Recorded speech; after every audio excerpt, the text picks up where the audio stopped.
question? Josh is still out. Is it possible he could go Monday in Detroit?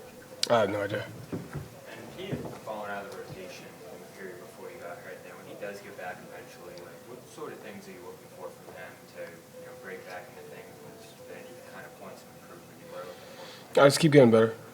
Just keep working on the things that give us a chance to win every night. The process of winning, screening, rebounding, running, defense, offense, just all the things that can give us a chance to win every night. He's doing good.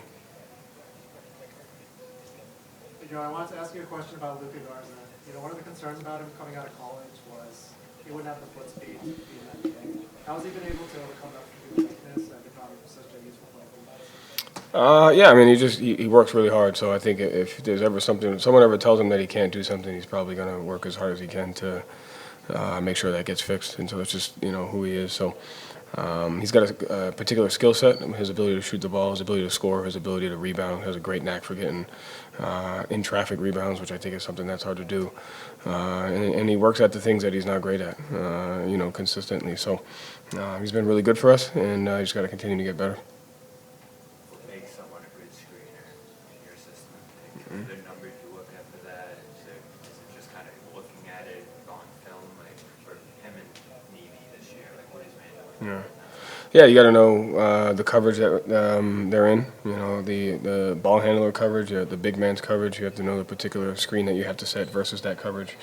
You got to be great at the timing of your screens, knowing when to come set those, and then being able to get those in real time. Matchups are changing, coverages are changing. The way you set one screen in the beginning of the game may not be the same way 10 plays later. So you just have to continue to grow at screen recognition. And, both those guys spent a lot of time on that, and they've gotten better at it. So Mike Snyder just said that one of the things that stands out with this team is that they play selflessly. Is that something you can coach, selflessness, or is that just that's the guys you have and you just hope that that's the guys you continue to get? But can you change that as a coach? I mean, I think a lot of it has to do with the guys that we have. I think it's obviously an important tenet if you want to try to win. I think you have to be able to have that, but I think a lot of it just comes from who the guys are.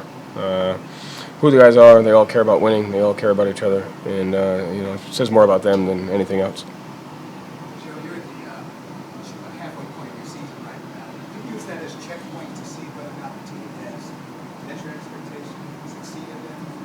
Where's this team?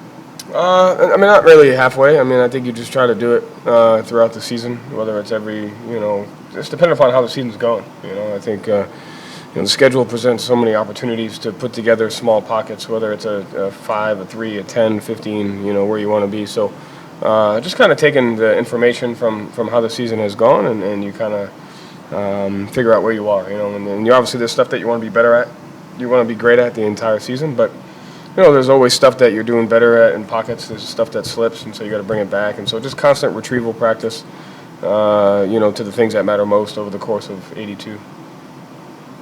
Thank you, Joe. Thanks.